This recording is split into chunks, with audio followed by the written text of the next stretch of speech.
esto va en serio.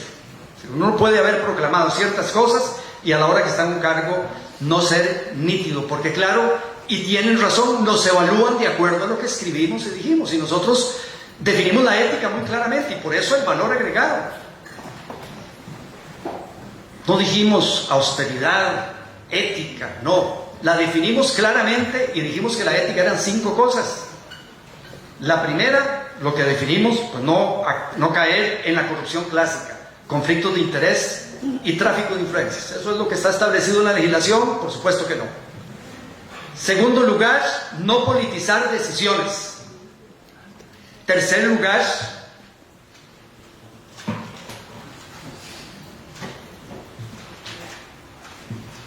voy a decirlo así, el orden en que debe decirse, porque todo esto lo tenemos escrito en el pacto.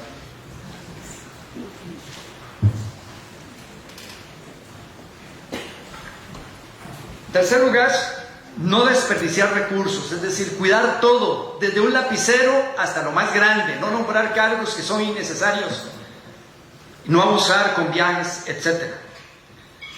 Cuarto lugar, no mentirle al electorado, no decir una cosa en campaña y otra en gobierno, y no usar un lenguaje obstuso, enredadito para que la gente no entienda, no decir reforma del Estado.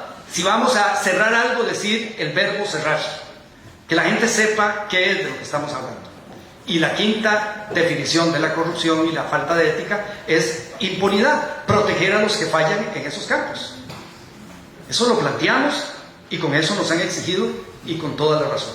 Pocas las fallas, pero hay que pensar en eso y seguir entonces confiando en nosotros mismos. Si nosotros mismos flexibilizamos las reglas, nosotros mismos entramos en desconfianzas con nosotros mismos, en inseguridades, porque para ir a hablar al electorado en las circunstancias en que estamos tenemos que estar seguros de nuestros espacios en la parte conceptual y en el tema fundamental del país, hoy todavía más relevante, en el tema de la ética.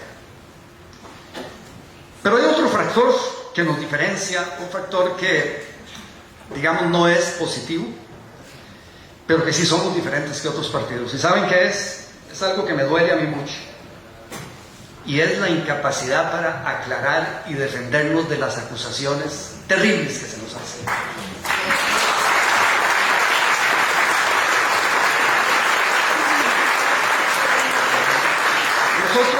Yo escuché ahí, ya ahora, ya no mucho, porque ya no nos toman en cuenta quizá, pero escuché hasta hace unos meses, en el gobierno pasado, en la oposición, prensa, comentaristas, una suma de corrupción que el PAC se había robado, que nuestros presidentes o nosotros, no sé quién, para concluir que era el partido más corrupto de la historia, que la estafa, que el hueco fiscal, que Cochinilla, que el Banco Crédito Agrícola de Cartago. Y nosotros hemos estado en silencio. Hemos estado en silencio. Hay un campo que hay una acusación complicada, y es cierto, y yo espero que este Congreso la aclare, una acusación que no nos hemos defendido porque es complicada la defensa. Es la acusación de que el gobierno de Carlos Alvarado fue neoliberal. Eso es complicado, porque estamos entrándole a un tema que es el corazón de este partido, una propuesta de desarrollo diferente a la neoliberal. Y si nosotros mismos creemos que somos neoliberales, yo por supuesto creo que no, que el gobierno de Carlos Alvarado fue totalmente lo opuesto al neoliberalismo, pero no me interesa aquí argumentar el tema. El tema es que esto debe resolverse. Un partido en un asunto de fondo no puede caminar con 2 discursos. En asuntos triviales puede caminar con 75,000 discursos.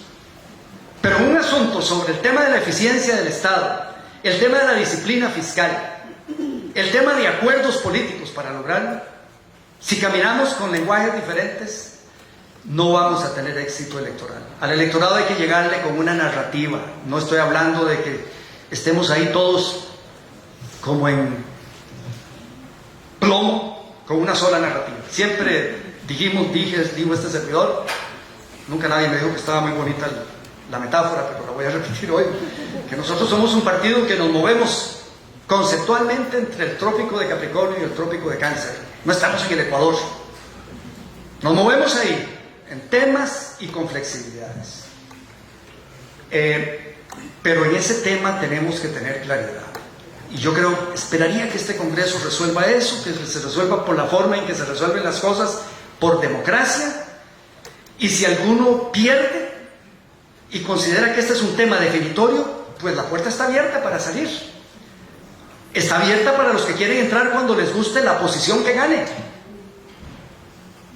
Y yo creo que esto debe resolverse, porque sí es una de las acusaciones que no considero injustas, porque gente importante del partido dice que el partido fue neoliberal en ese gobierno. Entonces no es un tema baladí, y lo peor que podemos hacerlo es evadir, porque siguen las inseguridades. ¿Qué hacen nuestras bases cuando escuchan dirigentes importantes, respetables del partido, con todo su derecho a pensar como quieren pensar, que el partido es neoliberal? Entonces yo espero que eso se aclare, y aquí nadie está amarrado con cadenas. Pero sí, el tema es de fondo, no es baladí, es un tema que un partido tiene que hablar con un lenguaje nada más, no con dos. Y los otros temas es donde yo, digamos, me sorprendo de nuestra disposición a no defendernos. La estafa.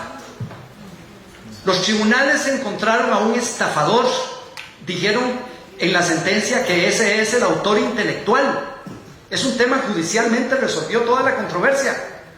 No identificaron más personas del Comité Ejecutivo, de la Comisión Política, menos de la Asamblea Nacional como actores intelectuales o ejecutores de la estafa. Al partido se le multa, el partido no se le ha castigado por estafador, se le multa por algo que está en el derecho de este país. Que si una persona empleada de una institución comete un error, a la persona se le aplican las penas que haya que aplicarle, pero a la institución se le castiga con una multa. Por fallar en Ilillendo, Latinazo o Bogadil, por fallar en elegir y en vigilando, en vigilar. Si este colegio de ingenieros agrónomos, un chofer del colegio va y se estrella y mata a alguien en horas de trabajo, y con el cargo del colegio lo castigan por asesinato calificado, yo no sé qué, pero al colegio le ponen un multón. Eso no quiere decir que este colegio gregariamente sea un asesino. El partido no ha estafado a nadie, el partido fue multado. Y yo no entiendo por qué eso no se explicó en la última campaña, no se explica cómo caminan por las calles nuestros seguidores sin tener esa claridad, que no tienen por qué tenerla. Yo mismo tuve que educarme en derecho para entender esto hace muchísimos años. El tema del hueco fiscal. Don Luis Guillermo y don Helio, ¿por qué ustedes no han escrito un artículo diciendo que no se robaron un solo 5? Fue una cosa de necesidad. Se giraron recursos sin autorización legislativa. Pero si no lo giran, el país entra en mora y nos condenan. Pero no se han robado un solo 5. Yo he oído el verbo robar aplicado múltiples veces a eso. Yo pongo las manos en el fuego, ni un 5, ni con mala intención, ni para beneficiar a nadie lo hicieron. Si no se giraban esos fondos, este país entraba en mora y en una calamidad económica. Y nosotros, yo no he visto ese artículo, expresidente Luis Guillermo. Usted merece escribirse ese artículo. El tema de Cochinilla. El tema de Cochinilla, en primer lugar, este cuento de 78.000 millones no es cierto. Pero ustedes saben lo siguiente, que en las escuchas telefónicas, todos los gerentes y los director del CONAVI saben mencionados en tráfico por prostitutas, por canastas de víveres, por botellas de whisky en Navidad, porque le nombraron un pariente en las empresas estas que estaban intentando comprar influencias. Pero hay una sola autoridad grande, digamos un gerente del CONAVI, que cuando se mencionan las llamadas telefónicas, los corruptitos estos lo llaman, es un trompo en la bolsa de atrás, es un sapo, es un obstructor. Y fue la única persona de todo el CONAVI que fue nombrada por gobiernos PAC. Se nombró en el gobierno de Luis Guillermo Solís, estoy seguro que ni sabe Luis Guillermo, porque eso se nombraba siguiendo los procedimientos que había que seguir. Y solo una persona sale limpia. Cochinilla no tiene nada que ver con el PAC. El caso del Banco Crédito Agrícola, que a mí me duele enormemente. Yo diferí de las decisiones del gobierno de Luis Guillermo en ese tema, creí que había que cerrarlo desde antes, presenté un proyecto de ley que fue eventualmente el que cerró en esta administración, en la siguiente administración, donde estuvo doña Laura Guido y Víctor Morales, etcétera, para cerrarlo.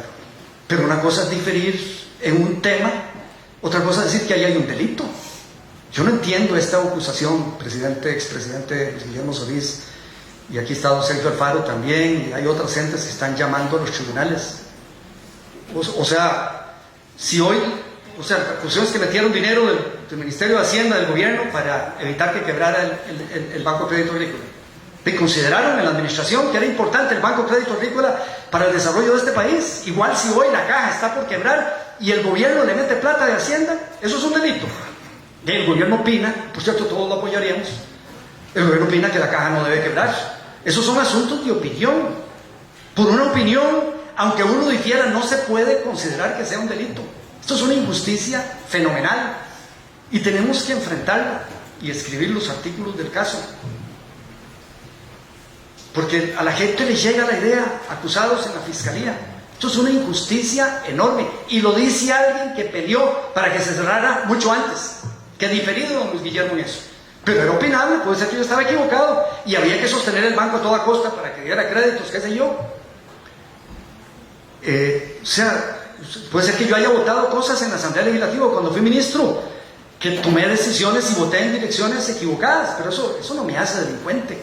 Delincuente es si esas decisiones se hicieron para beneficiarme yo, mis amigos, o alguien en lo personal, y otra vez 100% seguro que nada de eso hay en el caso del crédito agrícola. Nosotros tenemos que hacer estos temas explícitos, aunque estos no sean los temas del Congreso, para que la parte sustantiva, aquella que mencioné como diferenciadora, la llevemos con fuerza. Tenemos que tener respuestas a estas cosas. En el caso del cemento, BCR perdió un platano y alguien se la robó y eso va a aparecer ahí, eso está en los tribunales. Se cometieron errores de confiar en personas que estaban en otro plano. Pero promover la apertura del mercado de cemento para meterle competencia al duopolio que había aquí, lo que hizo el presidente Solís y el exministro de Economía, don Welmer Ramos, es histórico. Se enfrentaron a esos poderes y hoy en día se puede importar cemento y competir. Eso es parte de los logros del PAC, porque ahí es meterle competencia a un mercado duopólico que por supuesto afectaba los precios para los consumidores y la competitividad de la economía. Lo malo fue que algunos sectores dentro del sector público se convirtieron en agentes del cementerio y empezaron a ayudarle a hacer trámites, y eso no se vale. Pero, ¿y a cambio de qué? Paseos en helicóptero, viajes un fin de semana a un hotel, qué sé yo. Pero nadie, ni los más acérrimos enemigos de don Luis Guillermo, han dicho que Luis Guillermo Solís aceptó un café, un gallo de papa del cementerio. Y eso tenemos que decirlo. Ahí hubo errores de confianza, mas no una corrupción de a quienes nosotros llevamos electos a casa presidencial. Hay otros casos ahí, las sumas eran vertiginosas que hacían estos demagogos acusándonos de corrupción. Nosotros tenemos que hablar de esto sobre la mesa, no de escondidas. Y si alguien cree que no es así la interpretación y que hay benevolencia en este tipo de interpretación, pues discutámoslo. Reitero, esta es una discusión conceptual de un congreso, pero para que en lo conceptual nos sintamos seguros, no solo basta con saber que tenemos espacios en lo conceptual que solo nosotros representamos, sino que la ética con que trabajamos en la función pública es la que hemos predicado.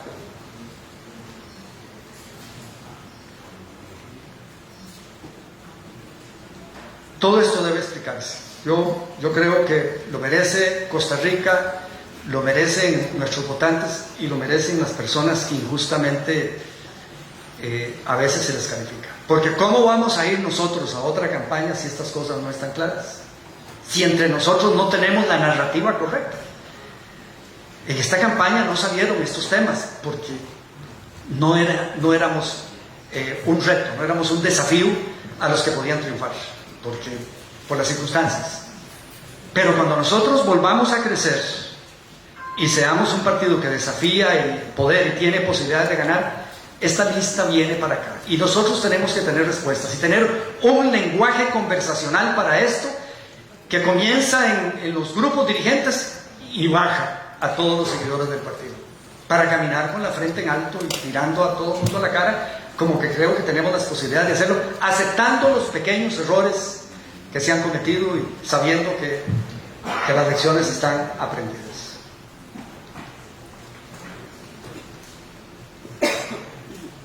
Yo les quiero decir esto, otra inquietud que hay ahí, pero es la inquietud de que cómo no somos neoliberales, 2 gobiernos, cómo no detuvimos la concentración del ingreso, redujimos la pobreza, cómo no, digamos, revertimos la agenda neoliberal que viene aquí ejecutándose por Liberación y la Unidad.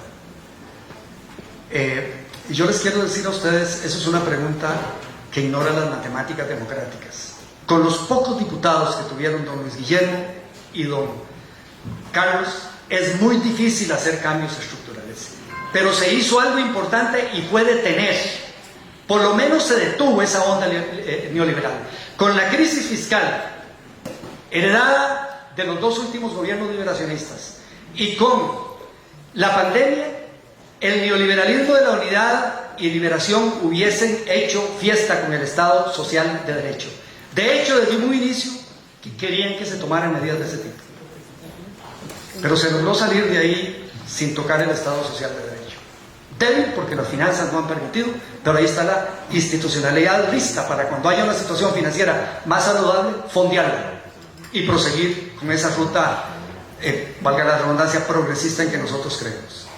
Entonces, es ser indiferentes o ignorar las matemáticas de la Asamblea Legislativa el reclamar que no se revirtieran aquí grandes tendencias creadas por el neoliberalismo. Yo digo, un gran logro detenerlas a pesar de las crisis fiscales y de demostrar que las cosas se podían hacer diferentes. Y esa es otra narrativa que tenemos que llevar a Costa Rica. Cuando se reclaman las cosas, si nosotros o ustedes, los dirigentes, no tienen respuestas claras, la inseguridad va a cundir en el partido, y entonces la energía que el PAC construye, que no es con dádivas, con clientelismo, yo le doy becas, suprimo, yo le hago ese camino, yo le hago ese acueducto, sino inspirando en la claridad, la razonabilidad, la lógica de nuestra propuesta, no va a llegar con fuerza si nosotros mismos no tenemos respuestas.